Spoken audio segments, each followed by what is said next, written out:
The rain fell hard on Detroit's cracked sidewalks as Amelia Wright pulled her thin jacket tighter around her shoulders. The 19-year-old checked her watch and quickened her pace.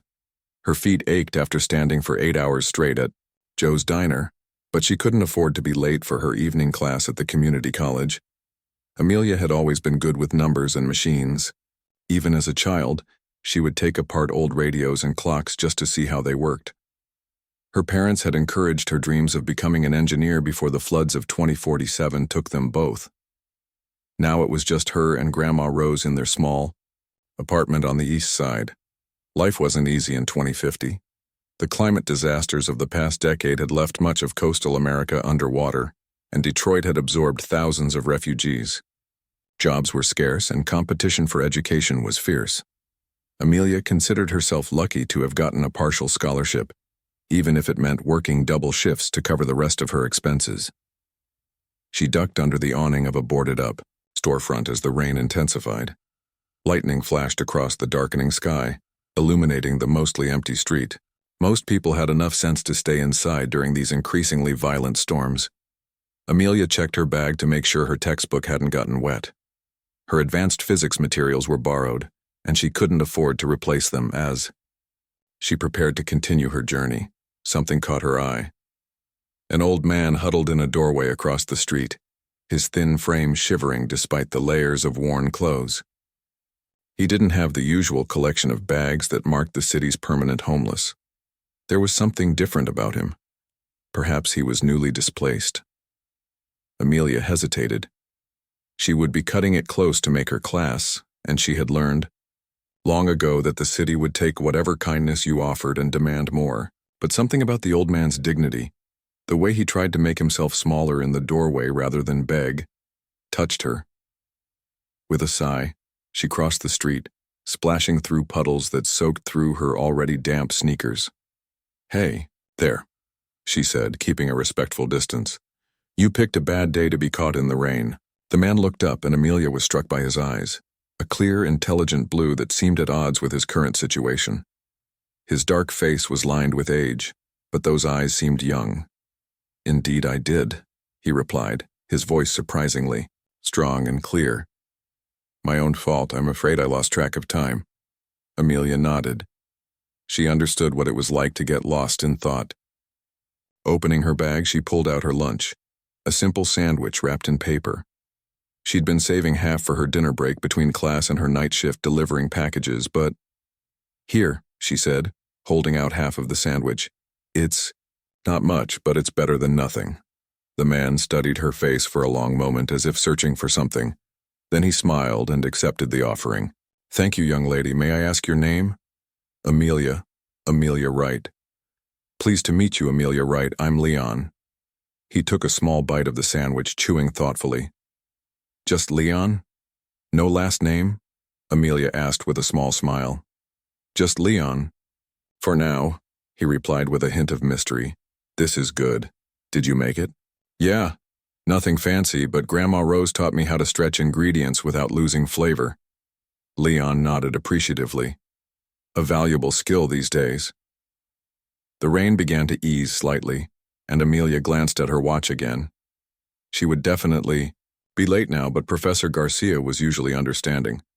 "So, Amelia Wright, what takes you out in this terrible weather? You seem in a hurry." "School," she replied. "I'm taking evening classes at Detroit Community, working toward an engineering degree." Leon's eyebrows rose with interest. "Engineering? What field?" "Aerospace, hopefully." She laughed a little, embarrassed by her own ambition. "I know it sounds crazy with the shape the industry is in, but I've always wanted to build things that fly." To her surprise, Leon didn't laugh or dismiss her dreams as most people did. Instead, he leaned forward, suddenly engaged. "Not crazy at all. The aerospace field will recover. It must, if humanity is to have a future." He took another bite of sandwich. "What interests you most about it?" The question caught Amelia off guard. Most people didn't ask for details when she mentioned her studies. They usually just gave her that pitying look that said she was wasting her time. "Propulsion systems," she answered honestly. "Especially the theoretical work on faster-than-light travel." Before the tech collapse, there were some promising papers on warp field mechanics. Leon's eyes widened slightly. You've read Kaminsky's work? And Okonkwo's response to it?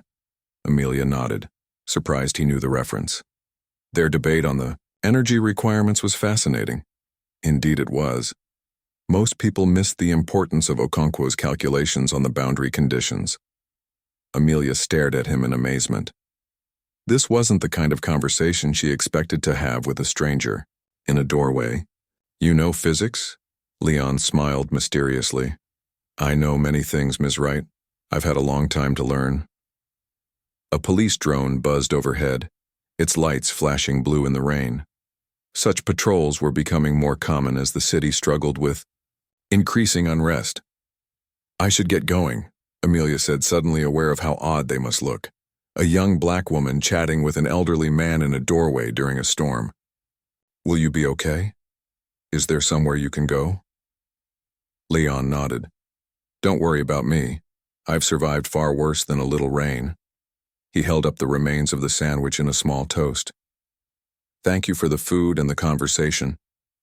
Both were more valuable than you might imagine. Amelia waved goodbye and hurried toward the college, her mind still puzzling over the strange encounter. There was something about Leon that didn't add up. His knowledge, his manner of speaking. But Detroit was full of people with complicated pasts, and she had her own problems to worry about. The next 2 weeks passed in Amelia's usual routine: morning classes, afternoon shifts at the diner, evening classes, and night deliveries. She forgot about the old man as work and study consumed her days. Grandma Rose's arthritis was acting up again, and the medicine costs ate into their already tight budget. So when a gleaming Rolls-Royce Phantom 13 pulled up outside their apartment building on a sunny Saturday morning, Amelia barely noticed it. Such cars never stopped in their neighborhood. They only passed through on their way somewhere else. It wasn't until a uniformed driver stepped out, looking at a tablet and then directly at her building, that Amelia paused on the front steps. The man's crisp uniform looked like something from another world, compared to the faded and patched clothes of the residents watching from windows and doorways. Excuse me, the driver said, approaching with professional courtesy. Are you Amelia Wright? Amelia nodded, suddenly conscious of her worn jeans and faded t-shirt. I have a message for you. He handed her a cream-colored envelope made of actual paper, a luxury few could afford these days. The envelope bore her name in elegant handwriting. Inside was a card that read, Ms. Wright, your kindness to a stranger was noted and appreciated. If you're interested in a unique opportunity related to your aerospace studies, please accompany my driver to Horizon Technologies. Refreshments will be provided and you will be returned home whenever you wish. Dr. Leon Blackwood. Amelia stared at the card, then at the waiting Rolls-Royce, her mind racing.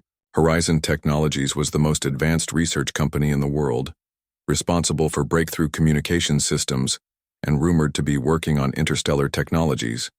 And Dr. Leon Blackwood was its founder and CEO, a man who hadn't been seen in public for nearly 5 years.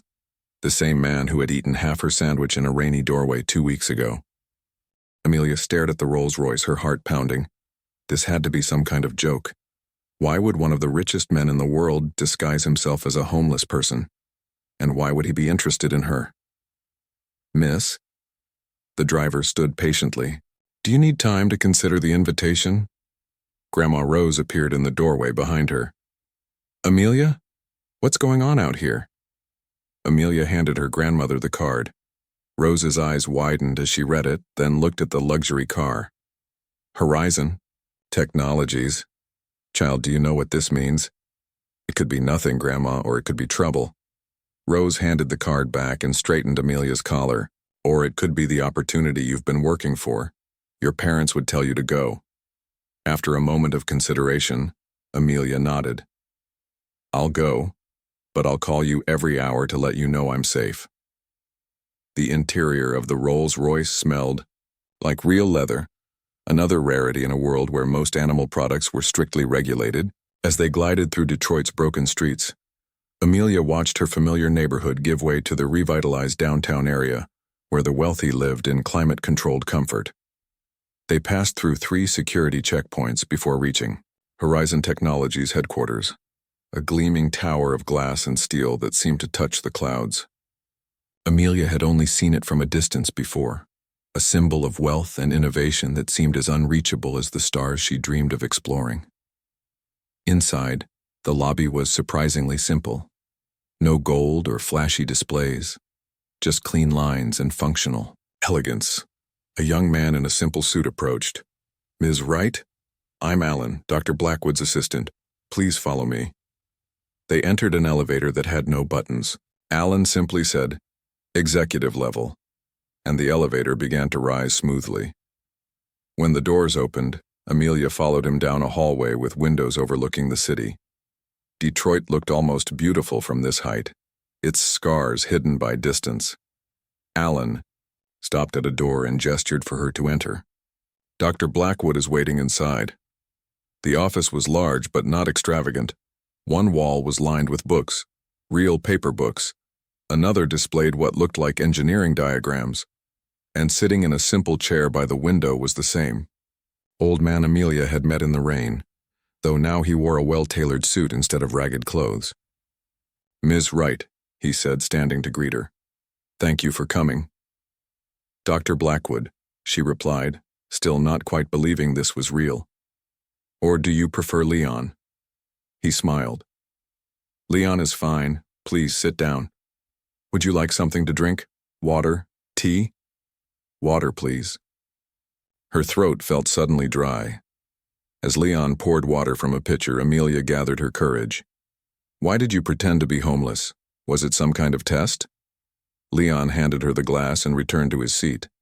"Not a test exactly, more of a search." He gazed out the window. "I occasionally go out incognito to see the real world, to remind myself what life is like for most people, and sometimes to find people like you. People like me.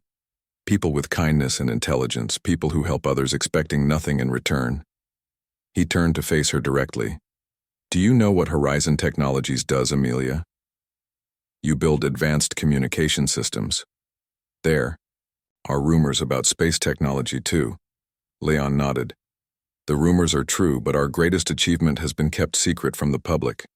He pressed a button on his desk, and a 3-dimensional hologram appeared between them. A star map. 3 years ago, we detected signals from an advanced civilization near Alpha Centauri. Not random patterns, but deliberate communication attempts. Amelia stared at the hologram, her mind racing to process what she was hearing. "You found aliens? Real aliens?" "We prefer to call them non-Earth intelligences. But yes. And 6 months ago, they responded to our reply. They want to establish formal contact." Amelia sat back in her chair, overwhelmed. This was bigger than anything she had imagined when she stepped into the car. "Why are you telling me this? Why me?" Leon stood and walked to a cabinet. He opened it to reveal a screen showing footage of Amelia giving him the sandwich, captured from above, probably from a security drone. "Because humanity needs representatives who show the best of what we are." He turned to face her. "I've built my company and my fortune on technology, but I've come to believe that our technical achievements mean nothing without moral progress to match them." He returned to his seat. "I'm assembling a team of candidates to train for possible first contact. People with different skills and backgrounds who might serve as humanity's ambassadors to the first confirmed extraterrestrial intelligence." Amelia laughed nervously. "And you think I could be an ambassador? I'm just a college student. I haven't even finished my degree." "You have qualities that can't be taught in any university. Compassion, integrity. And from our conversation about propulsion systems, clearly a sharp mind as well." Leon leaned forward. "The position I'm offering would include completing your education at our facility, with the best tutors in the world." "What exactly would I be doing?" "Training, to start. Learning languages, diplomacy, advanced physics, working with specialists from around the world. And if you prove capable," he smiled, "perhaps someday speaking with beings from another star." Amelia looked out the window at Detroit spread below them, at the flooded coastlines visible in the distance. Her life had been a constant struggle just to survive, to help her grandmother to hold on to her dreams of building something that could fly. What if I fail? What if I'm not good enough? Then you'll still have received the best education on the planet with a guaranteed position at Horizon if you want it. Leon's expression grew serious. But I don't think you'll fail, Amelia Wright. I've been searching for someone like you for a very long time. He stood and offered his hand. Will you join us? Amelia thought of her parents, who had always believed she was meant for something important. She thought of Grandma Rose, who had sacrificed so much to keep her in school. She thought of all the nights she'd spent studying by flashlight when the power went out. She stood and took his hand. Yes, I'll join you. Leon's face broke into a genuine smile. Excellent. Alan will help you make arrangements for your grandmother. She'll be moved to comfortable housing near our training facility. You'll start next week. As Amelia prepared to leave, a thought struck her. Dr. Blackwood, that day in the rain, did you specifically seek me out? Leon shook his head. No, that was pure chance. Or perhaps something more. I've found that the universe sometimes puts the right people in our path when we need them most. As the Rolls-Royce carried her home, Amelia gazed at the city passing by, her mind filled with stars and possibilities. Just 2 weeks ago, she had been worrying about making rent and passing her exams. Now she was preparing to help humanity meet its first alien civilization, all because she had shared a sandwich with a stranger in the rain. The training facility beneath Horizon Technologies headquarters was unlike anything Amelia had ever seen. After saying goodbye to Grandma Rose, who was settled into a comfortable apartment nearby, Amelia had been taken deep underground to what they called the Academy. On her first day, she met the other candidates, 12 men and women from around the world. Some came from prestigious universities and wealthy families.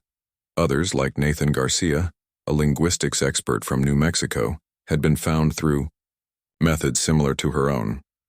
Dr. Blackwood saw me teaching refugee children in my spare time, Nathan explained during their first meal together. He was about Amelia's age with warm brown eyes and an easy smile. He said my ability to connect across language barriers might be useful. Not everyone was friendly. Philip Constantine, a tall man with cold eyes and a Harvard education, made his feelings clear early on.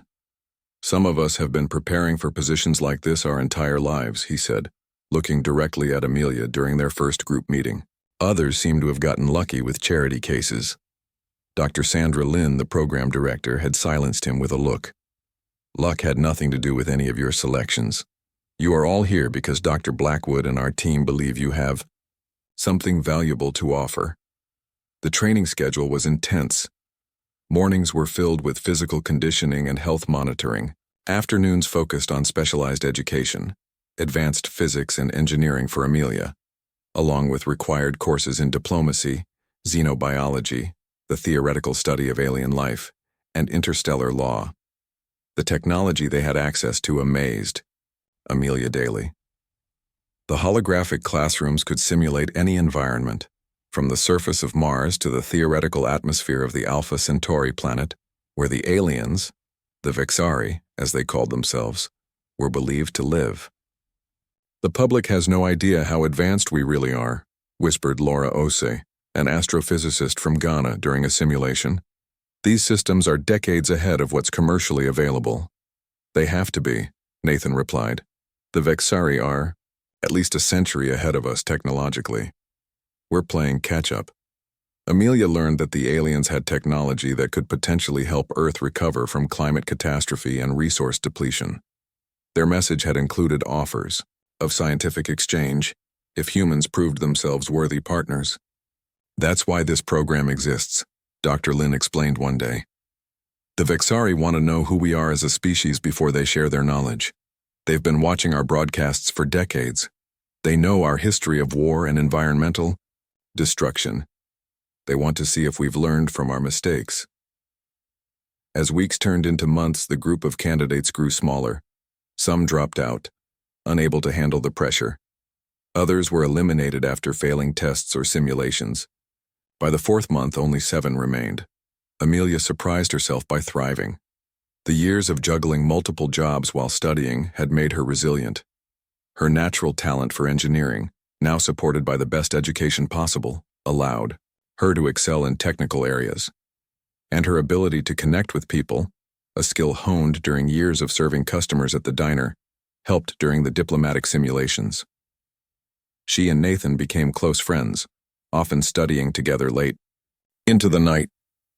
He taught her basics of linguistics and translation theory, while she helped him understand engineering concepts. "We make a good team," he said one night as they finished a particularly difficult assignment. "Maybe they'll send us both as ambassadors." "If we make it that far," Amelia replied. Constantine and his allies made sure to remind her daily that she didn't belong. The true test came during the 6th month of training. The remaining candidates were placed in a complex simulation of first contact. Each was given a different scenario, involving a potential cultural misunderstanding with the Vexari. Amelia's simulation involved a technical problem. The Vexari had sent specifications for an energy converter that could help clean Earth's polluted atmosphere. But there was a flaw in the design that human engineers had missed, one that could cause catastrophic failure if built as specified. The simulation tested how she would handle pointing out an error to a technologically superior civilization without causing offense. Most candidates approached the problem by having teams of experts double-check everything before cautiously suggesting the possible flaw.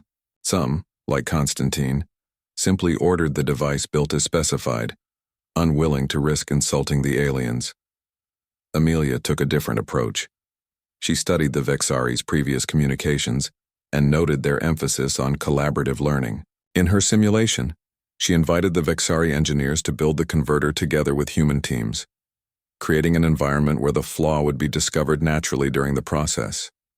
This approach preserves their dignity while protecting Earth, she explained during her evaluation, and it establishes a pattern of working together rather than just receiving their technology. Dr. Blackwood, watching from the observation room, smiled as the simulation Vexari responded positively to her solution. "She sees them as people, not just advanced aliens," he said to Dr. Lin. "That's exactly what we need." The next day, Constantine cornered Amelia in a hallway. "You got lucky yesterday," he said, his voice low. "But luck runs out. Some of us understand what's really at stake here." "And what's that?" Amelia asked, standing her ground. "Power," he replied simply. "Whoever controls. The relationship with the Vexari controls the future of human technology. That shouldn't be left to someone who was serving burgers a few months ago."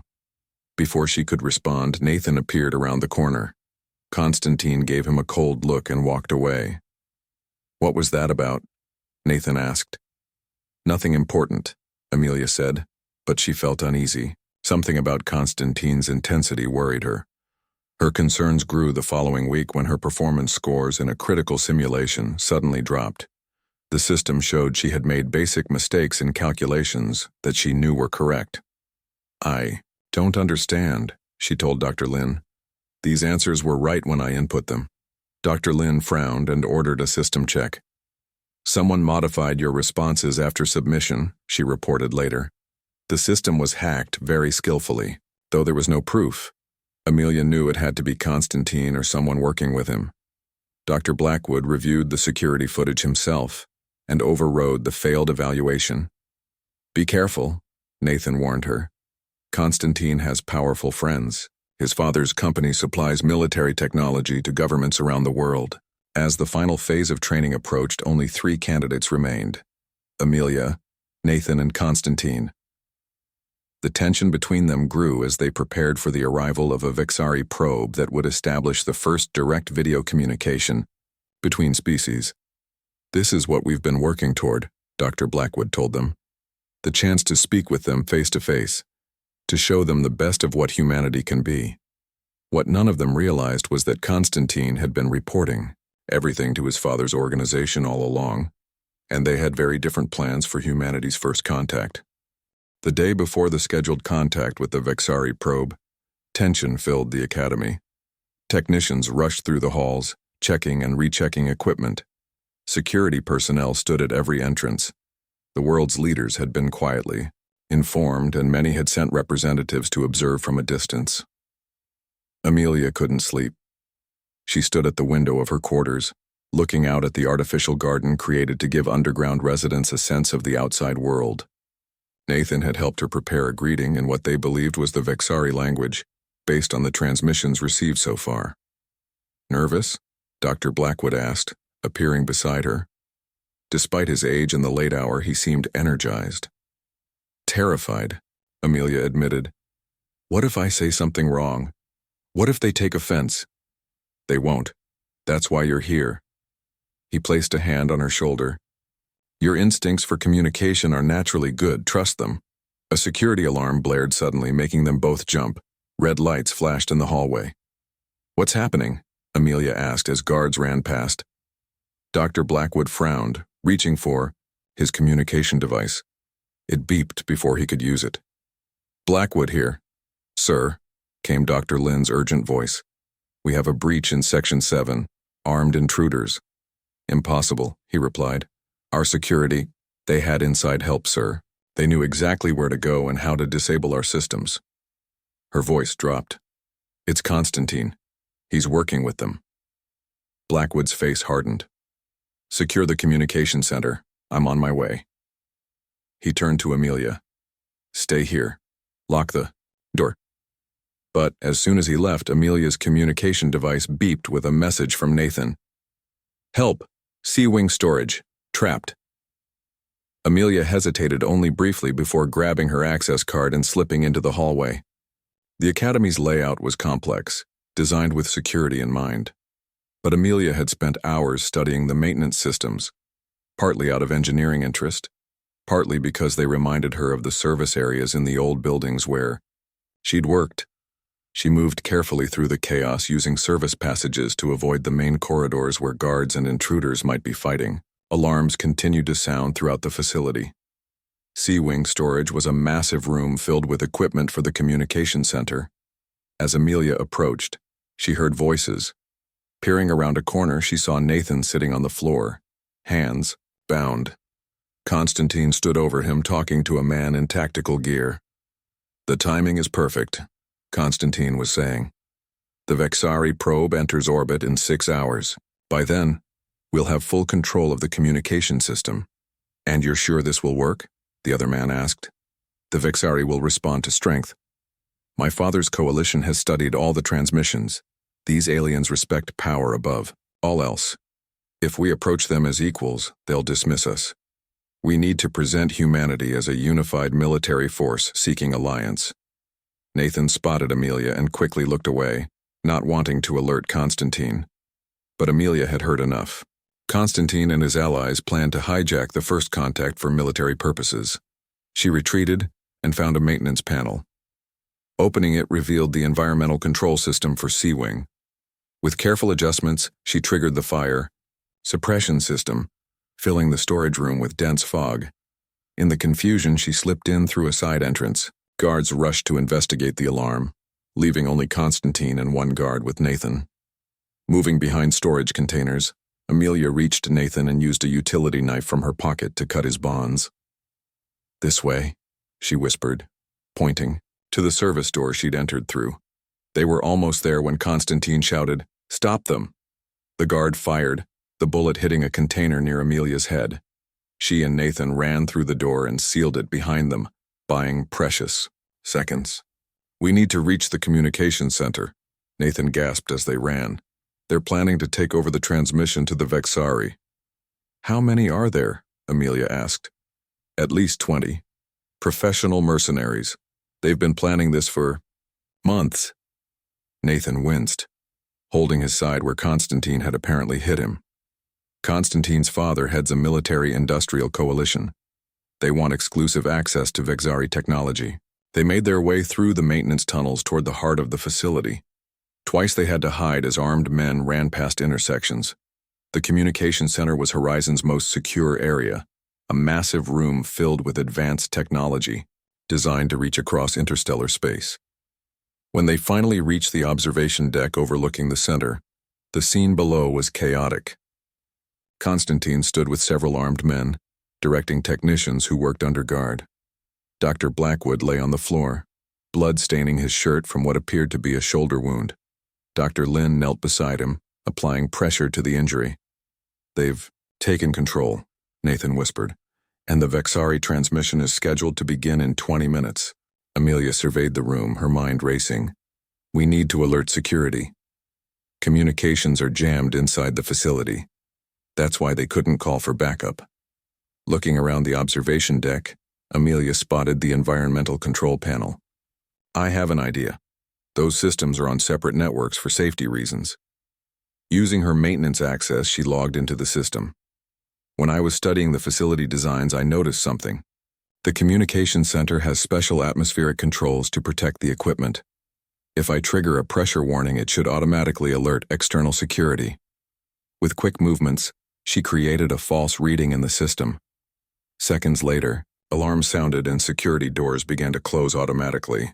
Constantine shouted orders to his men, trying to override the system. "Now we need to get down there," Amelia said. Before Constantine can make contact with the Vexari, they found a service ladder and descended to the main floor just as security forces breached the outer doors, engaging Constantine's mercenaries in a firefight. In the chaos, Amelia and Nathan made their way to Dr. Blackwood. "The transmission," he said weakly, grasping Amelia's hand. "It's starting. Constantine changed the protocols. He's going to speak to them first." On the main screen, static cleared to reveal a strange, shimmering form, the first visual contact with the Vexari. Constantine pushed forward, shoving aside technicians to reach the transmission console. "I represent Earth," he began, his voice steady despite the fighting around him. "We seek an alliance with your superior civilization. We offer military partnership." Before he could finish, the screen flickered. The alien form seemed to shift, its colors changing from blue to a deep orange. The automatic translation system interpreted. "We detect conflict. Explanation required."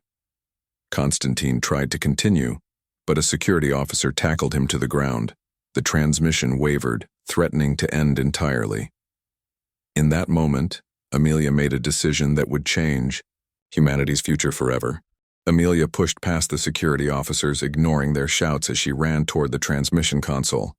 The Vexari image on the screen flickered, clearly disturbed by the chaos they were witnessing. "The transmission is unstable," a technician called out. "We're losing them." Without hesitation, Amelia stepped into the designated transmission area, a circular platform surrounded by sensors and cameras that would capture her image and send it to the Vexari probe. "What is she doing?" someone shouted. "Stop her!" But Dr. Blackwood, despite his injury, raised a hand. "Let her speak," he ordered, his voice weak but commanding. The room fell silent as Amelia faced the screen. The alien form stabilized, its colors shifting to a deep purple as it focused on her. "Hello," Amelia said, her voice steady despite her racing heart. "My name is Amelia Wright. I am not an official ambassador or a government representative. I am simply a human being." She took a deep breath, aware that this moment would define humanity's relationship with the first confirmed alien intelligence. "What you have witnessed is proof that we are not a perfect species. We are divided. We fight among ourselves. We have damaged our planet and each other." She gestured to the chaos around her. "Some of us seek power. Others seek understanding." The Vexari form pulsed, its colors rippling. The translation system conveyed, "Explain conflict purpose." "The man who spoke before me believes strength and military power should define our relationship with you. He wanted to present humans as unified and powerful." Amelia looked directly at the alien image. But that would be a lie. Constantine, still restrained by security officers, shouted, "She's ruining everything. The Vexari respect strength. They'll never help us if they see us as weak." Amelia continued, ignoring him. "The truth is that we are still growing as a civilization. We have made terrible mistakes. We have wars, poverty, and environmental damage. But we also have kindness, creativity, and hope." She thought of the sandwich she had shared with Dr. Blackwood in the rain, a simple act that had led to this extraordinary moment. "I believe what makes humans worthy of contact is not our strength or our technology, but our capacity to learn and change, our ability to care for each other despite our differences." The Vexari image shifted again, expanding to show more of their form. Additional colors appeared in patterns that seemed to indicate interest or perhaps curiosity. "You speak truth," the translation provided. Others presented false unity. "Yes," Amelia acknowledged. "Some humans wanted to deceive you because they fear showing weakness. But I believe real strength comes from honesty about our flaws and willingness to improve." She gestured to Dr. Blackwood and Nathan, who had moved to stand near her. "This man found me when I was struggling to survive in a damaged city. He saw something in me worth nurturing, and my friend here teaches languages to refugee children. There are billions of humans like us trying to make things better." The Vexari form pulsed rapidly, colors flowing in complex patterns that the translation system couldn't fully interpret. Finally, it stabilized. "We have observed your broadcasts, seen conflict, destruction, but also creation, art, sacrifice." The translation paused, then continued. "We debated contact value, some opposed, others curious. That's not so different from us," Amelia replied with a small smile. "We debate everything too." This seemed to resonate with the alien. Its colors shifted to a gentle blue. "We will continue communication, but only with you, Amelia Wright. You show quality we value most." "What quality is that?" Amelia asked. "No direct translation exists. Closest, truth speaking even when harmful." "Honesty," Nathan whispered beside her. "They value honesty above all." "We will send complete transmission protocols," the Vexari continued. "Prepare for data package. Further communication in 7 rotations." The screen flickered and went dark as the transmission ended. For a moment, the room was completely silent. Then everyone began talking at once. Dr. Lin helped Dr. Blackwood to a medical team, while security officers escorted Constantine away. He glared at Amelia as they passed. "This isn't over," he said. "My father's organization won't accept this outcome." But his threat seemed empty now. The Vexari had made their choice. Nathan hugged Amelia tightly. "You did it. You actually became Earth's first ambassador." Dr. Blackwood, pausing before being taken to medical, squeezed her hand. "I knew you were the one," he said, wincing through his pain. "From that moment in the rain, when someone shows you who they are through their actions, believe them." In the days that followed, governments around the world were informed of the contact. Constantine's father and several military contractors were arrested for conspiracy and corporate espionage. Horizon Technologies underwent restructuring with greater international oversight, becoming the center for Earth's official Vexari communication program. 1 month later, Amelia stood in her new office overlooking Detroit. The city looked different, now with construction crews working to implement the first pieces of Vexari technology, atmospheric cleaners that would gradually repair decades of pollution damage. Nathan entered, carrying 2 cups of coffee. "The team is ready for the briefing," he said, handing her a cup. As Chief Communications Officer, he worked closely with Amelia to prepare for ongoing contact with the Vexari. "I still can't believe this is happening," Amelia said, looking at her reflection in the window. She wore a formal suit now, though she kept her grandmother's simple necklace as a reminder of where she came from. "Believe it," Nathan replied with a smile. "Earth's ambassador to the stars." Grandma Rose had moved into a comfortable house near Horizon headquarters, where she hosted weekly dinners for Amelia and her team. "Always remember where you came from," she told Amelia often. "That's what makes you special." 6 months later, Amelia stood on the landing pad as Horizon's first interstellar vessel prepared for launch. The ship, named Second Chances, would carry her and a small team to the edge of the solar system, where they would meet with a Vexari delegation. Dr. Blackwood, now recovered from his injury and serving as an advisor, watched proudly as Amelia prepared to board. "Nervous?" he asked, echoing their conversation from that fateful night. "Terrified," she admitted with a smile. "But ready." In her hand she carried a small package, a sandwich, carefully wrapped as a symbolic gift. A reminder of how a simple act of kindness had changed not just her life, but potentially the future of human civilization. As she climbed the boarding ramp, Amelia looked back at Earth, beautiful, troubled, and full of potential. In that moment, she understood that she represented not just humanity's present, but its possible future. A future where kindness, honesty, and cooperation might finally matter more than power and control. The hatch closed behind her, and humanity's first ambassador to the stars began her journey to a new frontier.